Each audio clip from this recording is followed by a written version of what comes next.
say something about the response in the conversation happening after the tragedy that happened with a very well-known astrologer. And the immediate response that I'm seeing from a lot of practitioners is like, your mental health, that's why you have to take care of your mental health, and we always encourage that. There's something that I feel and hear underneath that, which is this fear around how their craft or how their practices will be viewed. And it's, you know, and it's genuine, it is sincere, and all of my clients have therapists, so it's not new, right? It's not something that many of those people are just starting to say. They've been saying it. But I want to kind of muddy the water a little bit, queer the narrative a little bit, if you will, because there's a very binary response to something so terrible to focus on the mind. And this separation of the mind, the separation of the body from the mind, the separation of the body from the mind from the spirit is what must always be solved for in any of our practices, because to pretend as we engage in spiritual practices, enlightenment practices, awakening practices, that we don't see what we see when we have spiritual gifts is not helpful.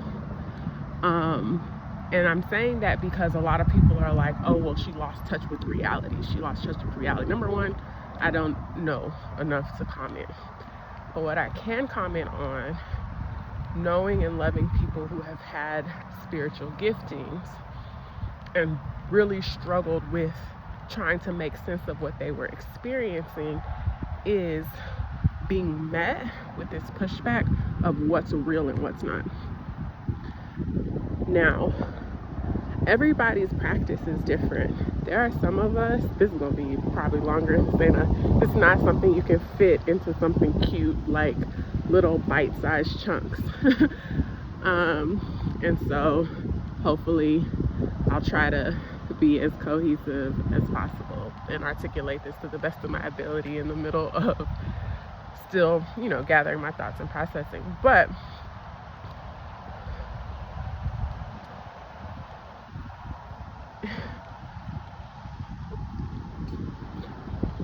I don't think that reality is what many of us know it to be, especially when we start experiencing an expansion in our subtle senses and in our awarenesses.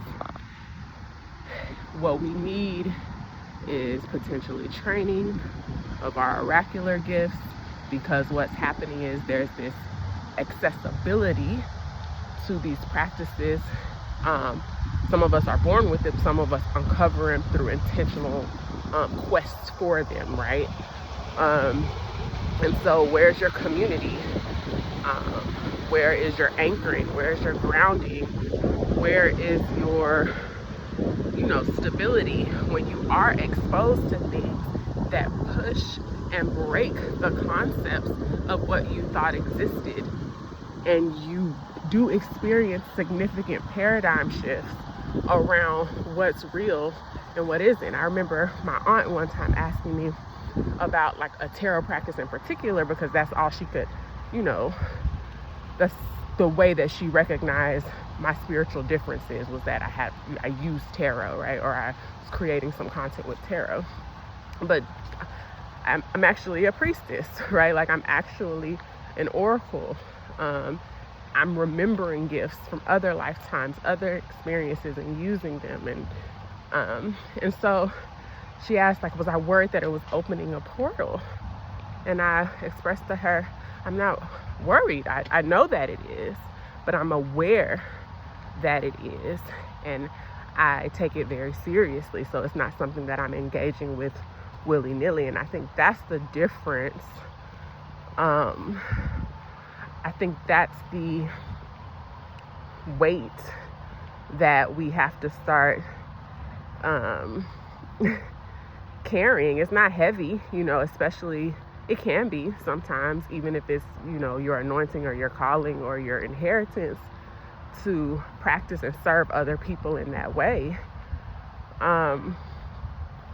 But know that everything is not for everybody. We're all capable. We are all capable of using our intuition. We all have ancestors. We all, no matter who we're learning from or receiving guidance from, should be being empowered to learn and practice things for ourselves.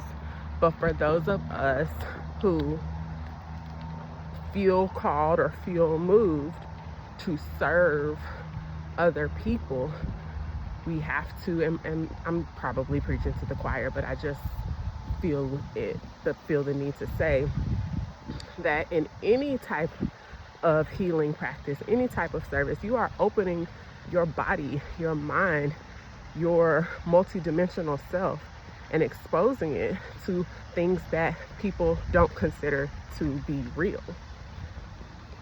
Our job is to integrate that knowing into all that we do, create appropriate boundaries, spiritual hygiene, checking in, release, and really taking it seriously, because it is heavy and it can be heavy. And so, yeah, that wasn't as neat as I wanted to say it, but losing touch with reality isn't as accurate potentially as it is to say that there may have been some exposure to things that are very real, and there may have not been the ability to equip oneself against those things. And so, we guard our hearts by guarding our minds, surrounding ourselves with people who love us, if possible, a community of practice, indigenous wisdom, ancient wisdom, many things, the earth, especially in an astrological practice. Planets have energies. This is gonna get too long, but there is no separation from the mind, the body, and the spirit. And where there is separation, that requires our attention to bring more union, reunion, and communion. So yes, all my love, and sending love to all those affected.